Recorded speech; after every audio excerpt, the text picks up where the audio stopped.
Tapos na nga ba talaga ang Mikris? Bakit mismo si Mikoy ang nagsabi na wala silang relasyon ni Krista?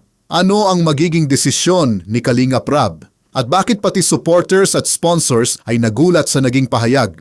Alamin natin, mga idol, mainit na namang usapin ang Mikris matapos ang naging pahayag ni Mikoy sa kanyang live. Nilinaw niya na wala silang relasyon ni Krista at matagal na rin naman nilang sinasabi na magkaibigan lamang sila. Ayon kay Mikoy, ang layunin nila sa paglabas sa social media ay para magbigay ng saya, inspirasyon at pag-asa sa mga taong dumaraan sa pagsubok sa buhay. Dagdag pa niya, hindi raw niya kailanman pinaasa ang mga supporters na may magiging relasyon sila ni Krista o na maghihintay ng 2 taon para sa isang bagay na wala naman silang ipinangako. Sa halip, nais lang niyang maging tapat sa lahat upang maiwasan ang maling pag-asa. Nagpahayag din si Mikoy ng kalungkutan matapos niyang mabalitaan na may mga taong labis na naapektuhan ng usapin tungkol sa Mikris. Kung totoo man ang mga ganitong balita, nakakalungkot talaga ito. Mahalaga ring tandaan na ang bawat isa ay may kanya-kanyang pinagdaraanan. Kaya makabubuting maging maingat tayo sa ating mga salita at reaksyon online. Isa pa sa binigyang diin ni Mikoy ay ang desisyon tungkol sa Mikris ay nakasalalay kina Kalinga Prab at sa pamunuan ng kanilang content.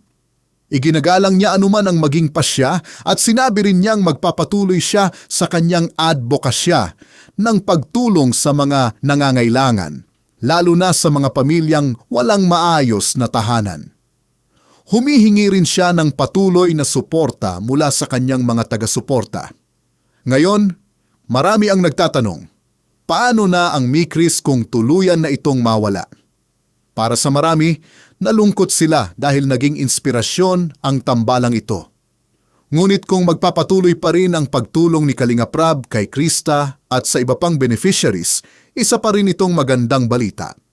Ang tunay na layunin ng charity ay ang makatulong sa mga nangangailangan. May ilan ding supporters na umaasang balang araw ay muling makikita sina Mikoy at Krista na magkasama sa mga charity vlogs kung magiging angkop ito sa lahat ng sangkot. Gayunman, mahalagang igalang ang mga desisyon ng kanilang team at tandaan na menor de edad pa si Krista. Kaya nauunawaan kung bakit maingat ang kalingap sa pagprotekta sa kanya. Sa huli, mga idol, suportahan natin ang mabubuting layunin at iwasan nating magpakalat ng haka-haka. Maganda ring igalang ang mga personal na pahayag ni Mikoy at Krista at ang anumang desisyong gagawin ng kalingap. Pagkatano po, may gusto din po akong sabihin sa inyo. Siguro pwede ko nang simulan po. Issue na babasa namin sa Facebook, puro paninira sa'yo. Ikaw lang makakasagot ang binabato nila sa'yo. Kay Marian, ginagawa ng issue. Naku, natawa lang po ako sa gumawa ng issue sa amin ni Marian. May na gano'n. Ang pagkakaalam ko, may isa pang anggulo. Ang shot na yun. Kasi hindi ko matandaan eh. Hindi ko matandaan ang pangyayari yun. Kasi ako maalalang nagdikit ang kamay namin. Not unless, may baril-barilan ako nun.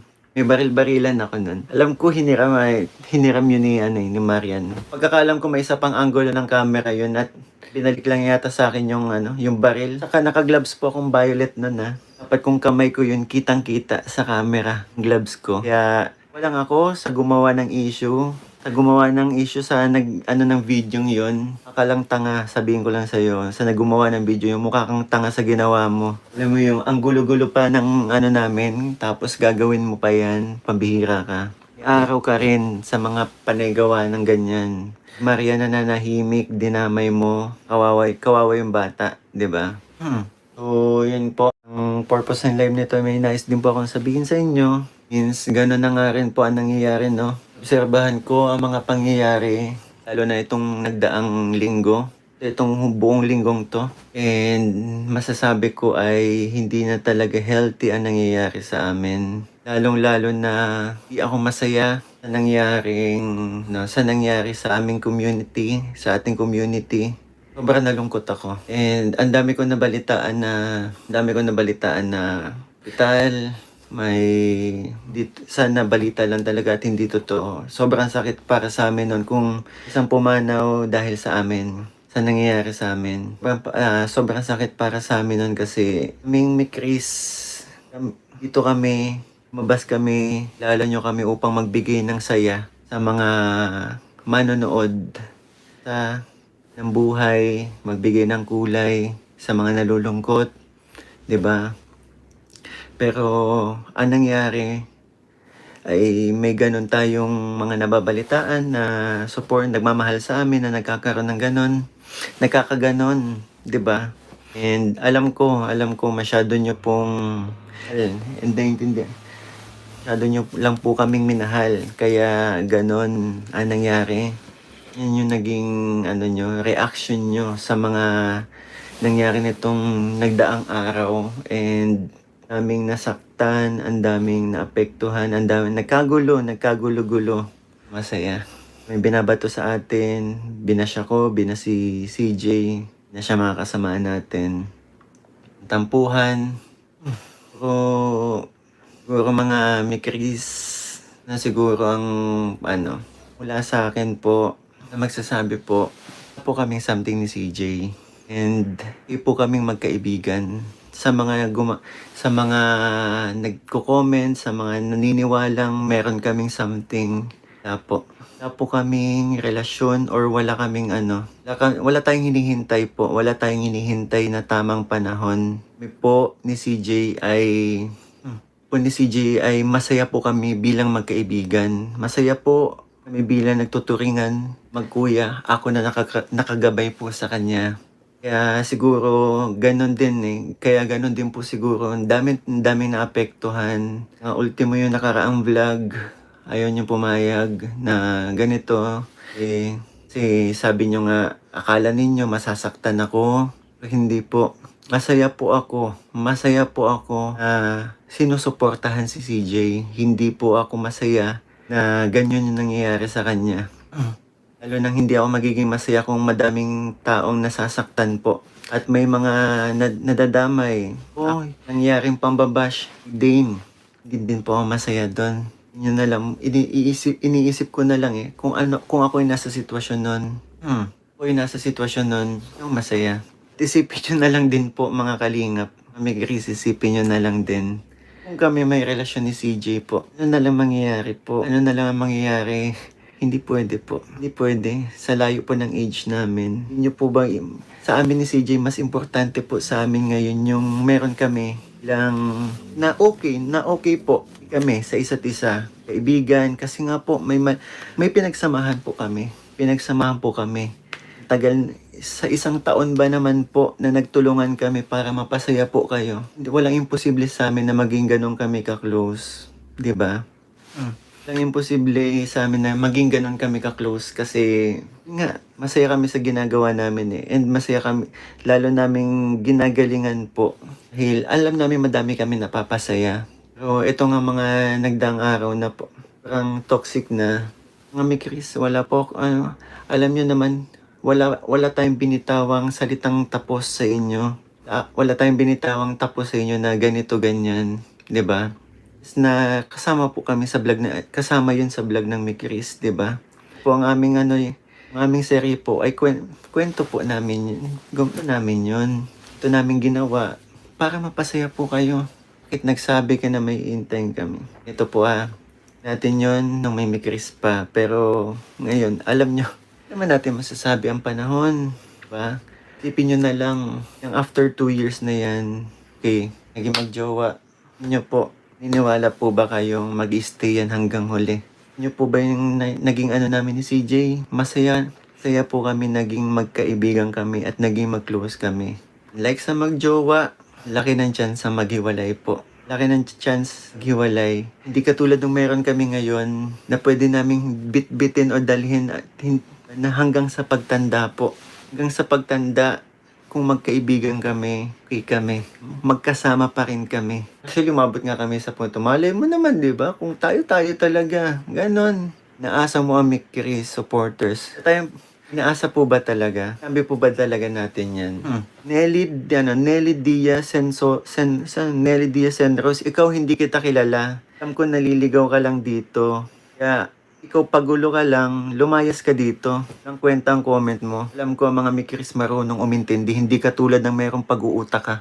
Sinasabi ko to sa inyo kasi hindi na nga ako masaya sa nangyayari, di ba? Tipong parang kinokontrol nyo na eh. May pag-control na. Silip sa ganito.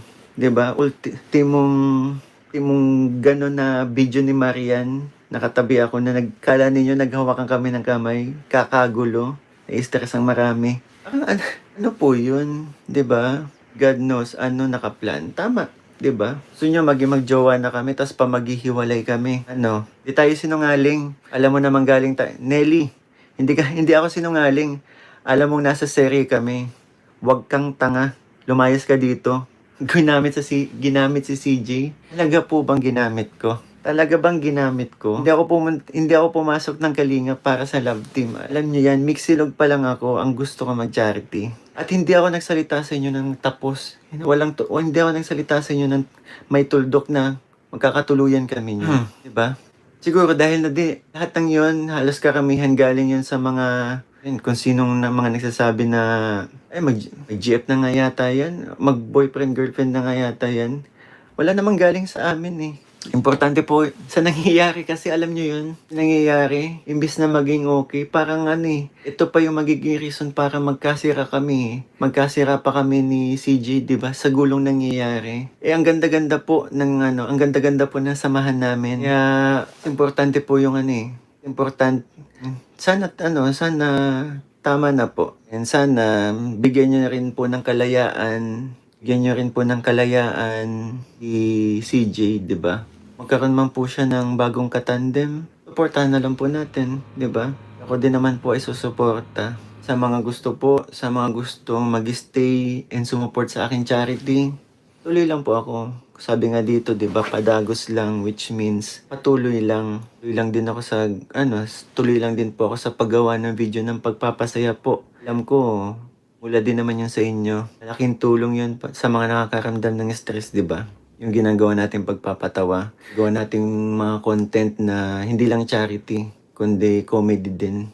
And sa mga sarado po ang utak, pasensya na po kayo. Pero ito talaga po ang natin. Sa mga nakikipag-away, di ba? Sa mga nakikipag-away na ito nga, wala po kayong dapat ipagtanggol. Po, nangyayari po. Ang nais ko lang po, suportahan po si CJ. Kung saan man po siya dalhin. And sana po, suportahan nyo din sa mga nais na mag-stay. At patuloy kaming mahalin. Maraming salamat po. Alam nyo naman yan, di ba? Silog. So talaga, po ako sa ginagawa natin pagsama dati kay Kalingap Dan, kay Kalingap Jomar sa charity. And tiningnan ko din talaga yung sarili ko. And yun nga, pero sobrang laking pasasalamat ko po dahil sa Mikris, 'di ba? Dami nagmahal sa atin. Andun na yung ginalingan po natin para marami tayong mapasaya, 'di ba? Sa inyo din naman po nanggaling na sobrang saya ninyo kapag napapanood kami. Nawawala yung stress po ninyo. Mawawala ang stress po ninyo. Napapawi lungkot ninyo pagka-miss po sa inyong pamilya. Lalo po namin ginagalingan. Andun na yung natin na uma-acting po talaga ako dati pa. So, yung ginagawa din po kasi talaga namin, masaya po kami sa ginagawa namin.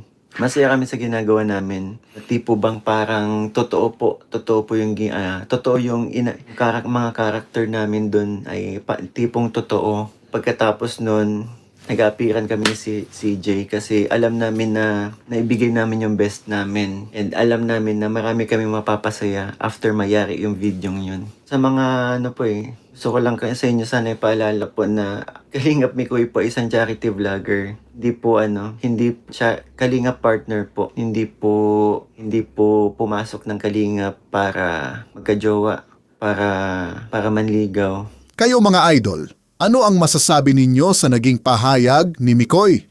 Sa tingin ba ninyo may pag-asa pang maibalik ang Mikris sa tamang panahon o mas mabuting manatili muna silang magkaibigan? I-comment ang inyong opinyon pero panatilihin nating magalang at may respeto sa lahat.